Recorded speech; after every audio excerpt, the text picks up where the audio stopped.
पालखी नृत्य करण्यासाठी असतील प्रत्येक संघाने नोंद घ्या, म्हणजे एकूण 25 मिनिट आपल्याला या स्पर्धेसाठी असणार आहे। पालखी नृत्य करण्यासाठी सुद्धा ज्या क्षणाला स्पर्धक पालखीला स्पर्श करतील त्या क्षणापासून आपली 20 मिनिटाची वेळ नोंदवली जाणार आहे। चला तर मग सुरुवातीची 5 मिनिटं वाघजाई मानोबा पालखी नृत्य पथक मागजन संगमेश्वर या संघाला आपण देखाव्यासाठी देणार आहोत। संगमेश्वर संघ आपण तयार?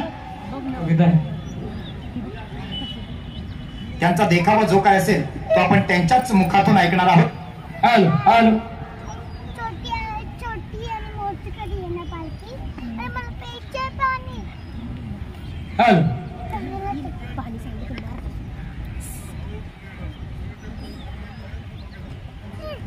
ए पाणी नको सांगू। प्रेक्षकांना माझी विनंती आहे, जिथे जिथे जागा असेल तिथे तिथे आपण बसून घ्या, कारण आम्हाला खात्री आहे ही जागा आपल्याला अपुरी पडणार आहे। आज आपल्या कोकणचा महोत्सव या ठिकाणी या ठाणे कळव्यामध्ये रंगतोय, त्यामुळे संपूर्ण कोकण झाडून येणार आहे हळूहळू हळूहळू। आता तर ही सुरुवात आहे आणि जवळजवळ या ठिकाणी गॅलऱ्या पॅक झालेल्या आहेत, तरी देखील हे सगळं आपल्या सगळ्यांचं प्रेम असणार आहे आणि त्याच प्रेमानं आपण ही स्पर्धा संपन्न करायची आहे। जिथे जिथे जागा मिळेल तिथे तिथे सगळ्यांनी बसून घ्या, ऍडजस्टमेंट करून घ्या आणि सहकार्य करा। चला हॅलो मागजन संघ आपण चालू करा। सुस्वागतम सुस्वागतम स्वागतम। कोणताही कार्यक्रम करायचं म्हटलं की सुंदर अशी रंग असावी लागते। कोणताही कार्यक्रम करायचं म्हटलं की सुंदर अशी रंग असावी लागते आणि वाघजाई मानोबा पालखी नृत्य पथकाला रसिक प्रेक्षकांची टाळ्याची साथ असावी लागते, टाळ्याची साथ असावी लागते। प्रथम पूजेचा मान दिला जातो त्या विघ्नहर्ता गणरायाला वंदन करून, तसंच महाराष्ट्राचे आराध्य दैवत छत्रपती शिवराय यांना मानाचा मुजरा सुंदरचा देखावा सादर करतो। वालीचा आणि सुग्रीवचा घनघोर युद्ध, रामाने केलेला वालीचा वध, रामाने केलेला वालीचा वध। सुग्रीव आणि वालीव हे दोघेही भाऊ असतात। वालीला भरपूर गर्व चाललेला असतो आपल्या ताकदीचा आणि सुग्रीव हा मात्र हा रामाचा भक्त असतो आणि वाली सुद्धा रामाचा भक्त असतो, परंतु सुग्रीव हा रणयुक्त असतो। सुंदरचा देखावा आपल्याला पाहायला मिळणार आहे। दोघेही भाऊ बंधू आहेत आणि वालीचा आणि सुग्रीवचा घनघोर युद्ध, रामाने केलेला वालीचा वध। राम प्रभूचंद्र सुग्रीवला वाचवण्यासाठी निघालेले असतात, परंतु वाली आणि सुग्रीव हे दोघेही एक समान दिसतात, परंतु रामचंद्र कोणाला तरी सोडणार म्हणून लक्ष्मणा थांबवतो।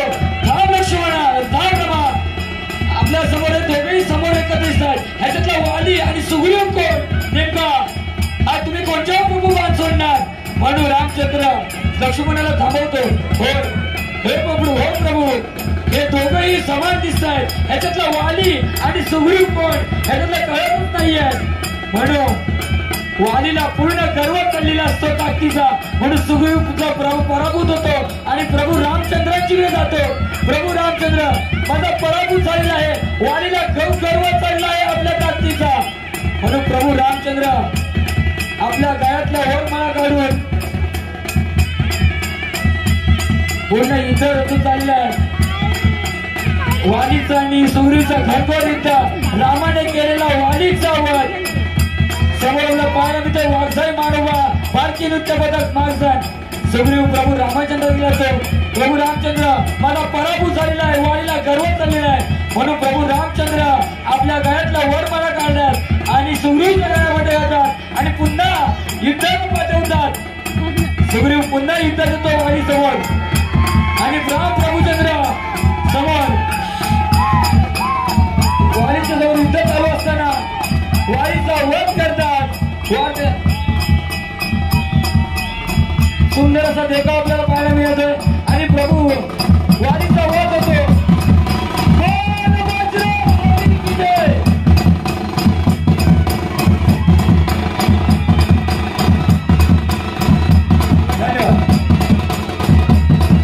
प्रेक्षक या ठिकाणी सुंदर असा पौराणिक देखावा सादर केलाय, वाली आणि सुग्रीव युद्ध। जर हा देखावा आपल्याला भावला असेल तर एकदा जोरदार टाळ्या होऊ द्या। या ठिकाणी भगवी पताका घेतलेला हा निशाणवाला, त्याच्या पाठोपाठ झांजवाला, त्यानंतर 2 ढोल, 1 ताशा, पुन्हा 2 ढोल, त्या पाठोपाठ सनई आणि सूर, असं हे 9 जणांचं वाद्यवृंद या ठिकाणी तिसऱ्या क्रमांकाच्या रिंगणामध्ये प्रवेश करतोय. जी पालखी आहे ती मध्यावर घेतली जाते आणि उरलेले जे 12 नृत्य कलाकार आहेत ते या ठिकाणी आता या स्पर्धेच्या रिंगणामध्ये प्रवेश करणार आहेत.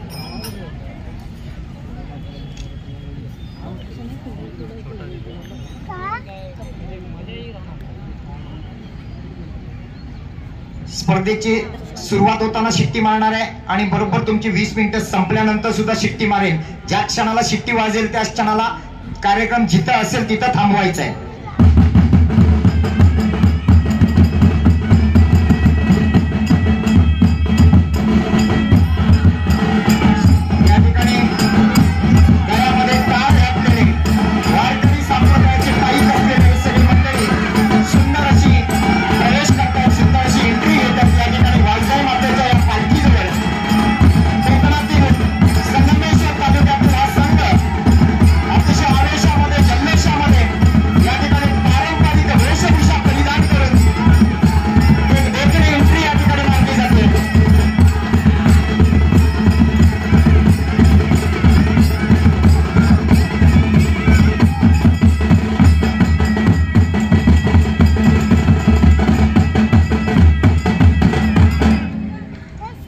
अशी एंट्री मारलेली आहे. वाघजाई मानोबा पालखी नृत्य पथक मागजन तालुका संगमेश्वर.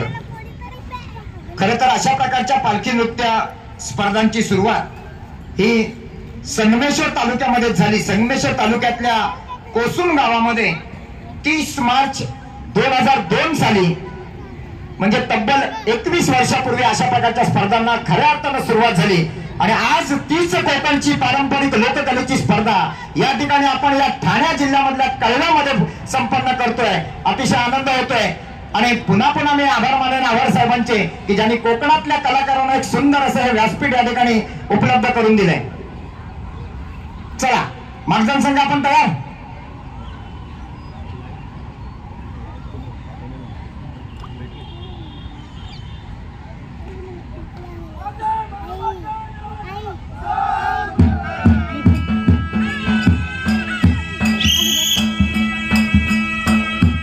या संघाची 20 मिनिटांची वेळ चालू झालेली आहे.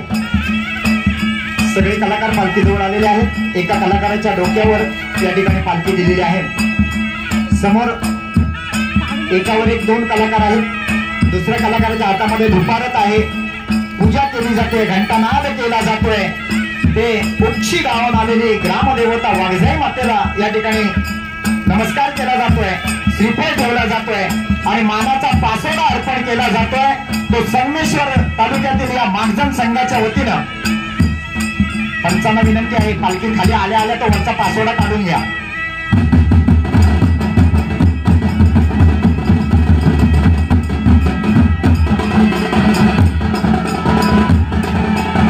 पालखी आतमध्ये नारळ ठेवलं ते पण काढून घ्या. पंच आत्माचा नारळ पण काढा लगेच.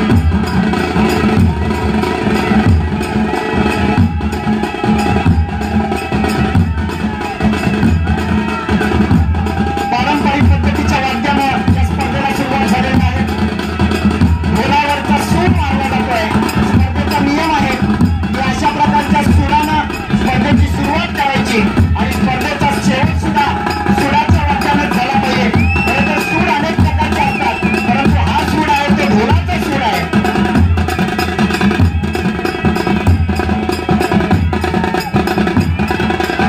पारंपरिक वाद्य वाजतंय आणि पारंपरिक पद्धतीचं नृत्य या ठिकाणी सादर केले जात आहे.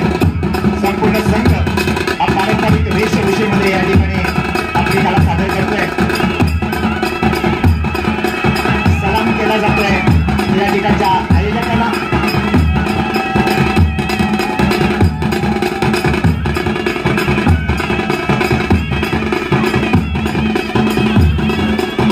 पारंपरिक पद्धतीच्या ज्या पालखी नृत्याच्या चालू आहेत त्या सुरुवातीला या ठिकाणी मागजन संघाकडून सादर केल्या जात आहेत.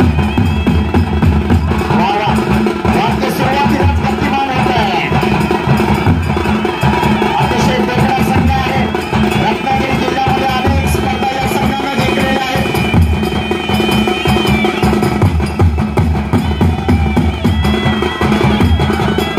त्यांची बारीक नजर वाद्य कलाकारांकडे असणार आहे, नृत्य कलाकारांकडे असणार आहे. कारण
खांद्यावर आवाज आलाय त्याच्यावरती आणखी एक कलाकार उभा केला जातोय आणि बघूया ही पालखी फिरवली जाते का. हा मनोरा पंचांची पण धावणार आहे. प्रेक्षकांवर जे क्षण तुम्हाला आवडत असतील ते क्षण टाळ्यामधून त्याचा आनंद घेताना काही हरकत नाहीये.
संगमेश्वर तालुक्यात